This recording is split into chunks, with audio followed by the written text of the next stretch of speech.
Untuk APBN 2011 itu ada 1.230 triliun anggaran belanja kita yang potensial atau ada ruang untuk bisa dimainkan. Belanja modal 135 triliun, belanja barang 137 triliun, bantuan sosial untuk penanggulangan bencana 4 triliun, bantuan yang diberikan oleh kementerian dan lembaga 59 triliun, belanja lain-lain 11 triliun, DAU 225 triliun, DAK 25,2 triliun, dana penyesuaian infrastruktur yang sekarang dipersoalkan 48,2 triliun.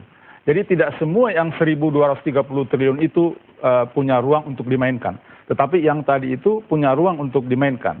Di panitia anggaran ada 3 panja. Panja asumsi makro, ini yang panja A, ini untuk mengupayakan penerimaan negara seoptimal mungkin. Ya. Baru panja B, panja belanja pusat, panja C, panja belanja daerah.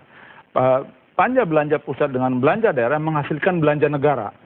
Oleh panja A diupayakan seoptimal mungkin mendapatkan penerimaan negara, tetapi selama ini tidak pernah sesuai, sehingga lebih besar belanja negara, terjadilah defisit. Untuk tahun 2011 ada 124,6 triliun defisit. Panja C yang Ibu WAOD itu membagi-bagi anggaran belanja untuk daerah. Panja B itu membagi-bagi untuk belanja pusat. Panja B dan Panja C punya ruang, saya tidak menuduh ya, punya ruang untuk bermain. Karena apa? Ini membagi-bagi anggaran belanja pusat, karena di dalam RAPBN ada yang sudah fix, ada yang masih abu-abu. Jadi modusnya memainkan yang masih abu-abu ini? Masih abu-abu. Jadi dari misalnya tadi belanja modal 135 triliun tidak semua bisa dimainkan, tetapi dari belanja modal punya ruang untuk dimainkan.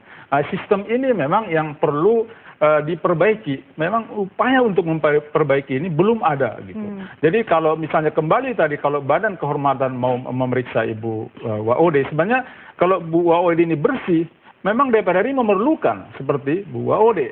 Tetapi kalau juga nanti artinya ada permainan, ini yang memang yang jadi riskan gitu. Karena memang di panja C peluang itu ada. Kalau saya menyarankan, artinya jangan hanya Bu WAOD yang diperiksa oleh Badan Kehormatan.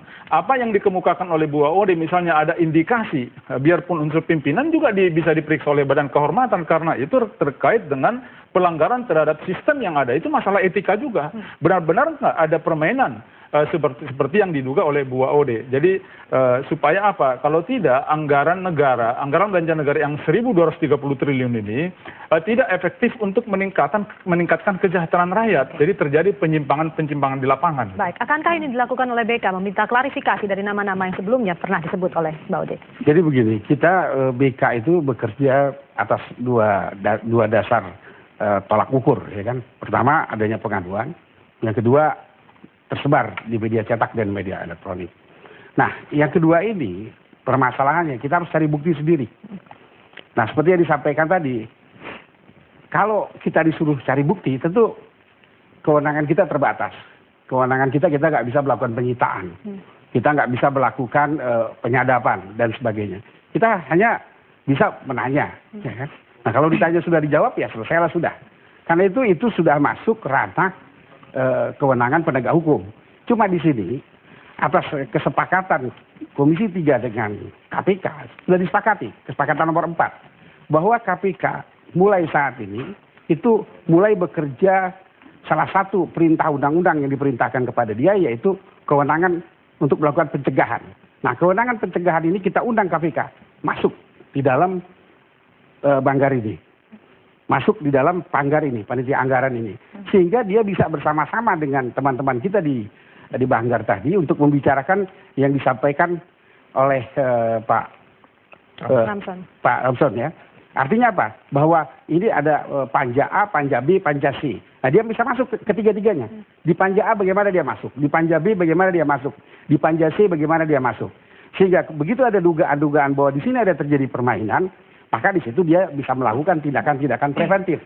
Kalau selama ini KPK itu selalu hanya penindakan-penindakan. Nah, ini kita tambah dananya. Makanya kemarin dalam rapat kerja kita dengan KPK, kita tawarkan, lakukan ini, kita berikan dana untuk menindaklanjuti ini. Dulu itu udah pernah saya usulkan. Tetapi harus diupayakan mekanisme dalam panitia anggaran supaya dari KPK itu bisa masuk ke panja. Karena panja cenderung tertutup, memang tertutup kebanyakan. Nah, kalau panitia anggaran dia terbuka, jadi bisa sebagai pengamat sekaligus. Mekanismenya juga harus diatur supaya kehormatan DPR RI juga dijaga, tetapi dari sisi pengawasan sistem itu harus jalan. Kalau tidak ini agak berbahaya juga nih, artinya efektivitas anggaran tidak tercapai sesuai dengan target. Baik, oke. Sebelum kita ke situ, saya tertarik untuk mendengarkan lebih jauh, Mbak Ude, sebetulnya bagaimana apa yang Anda lihat dan siapa yang bermain dalam percaloan anggaran ini? Saya mencoba tidak lari dari DPID ya Mbak ya, karena memang saya terlibat langsung dalam pembahasan. Ini karena rentetan dari peristiwa Mata Najwa. Kebetulan ada dari BK di sini. Proses wawancara Mata Najwa itu tidak terpisahkan dari awal sampai akhir. Sampai ada kesimpulan siapa penjahat itu berangkat dari apa yang saya paparkan di hadapan Mata Najwa, bahwa di panja transfer daerah, kami dan pemerintah, badan anggaran dan pemerintah itu menetapkan sistem. Di dalam sistem itu ada kapasitas fiskal daerah dan ada kategori daerah tertinggal. Ini rumusnya. Nah, kemudian rapat menyepakati bahwa tidak ada pengalokasian sektor dalam rangka memberi otoritas kepada kabupaten kota untuk menentukan faktor prioritas apa yang dia butuhkan.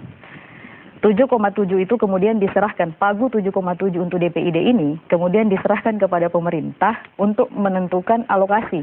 Karena ini terkait dengan agenda pemerataan dari Sabang sampai Merauke, di mana pemerintah terlibat langsung dalam rumus DAK DAU, kan gitu Mbak. Akhirnya pemerintah datang membawa pagu 7,7 dalam bentuk simulasi. 7,7 ini mengakomodir kurang lebih 490 kabupaten kota di Indonesia, Bang. Pembahasan selesai sampai di situ, dan ini sesuai dengan sistem yang kita sepakati, tanpa sektor, memenuhi kapasitas fiskal daerah dan memenuhi kriteria daerah tertinggal. Setelah kedua agenda ini selesai, tidak ada lagi rapat, lalu tiba-tiba pada Februari muncul PMK 25, dan ini lampiran PMK 25. Yang artinya? Yang artinya sangat tidak relevan dengan simulasi yang pernah disepakati dalam sistem. Daerah yang menerima lebih sedikit?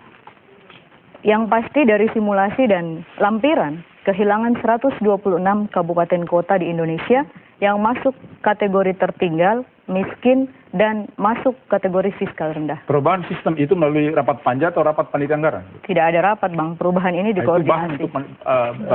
Sebentar, itu MK Menteri Keuangan, di luar otoritas DPR. Mohon maaf, Bang. Ya, itu kan Menteri Keuangan.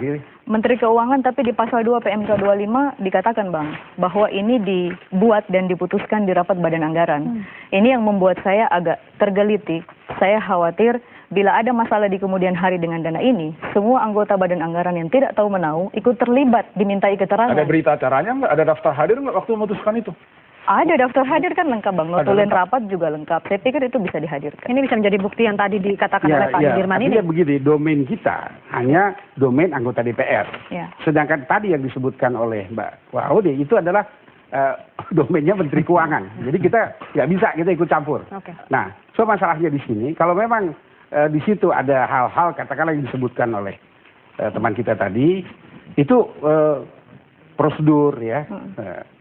Artinya di dalam kita disebut peraturan tata tertib ya nomor 1 tahun 2009 ya.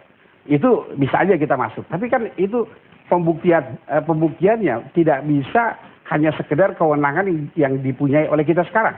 Artinya hanya kewenangan penyelidikan. Karena di sana sudah masuk kewenangan-kewenangan yang sifatnya dilakukan oleh penegak hukum.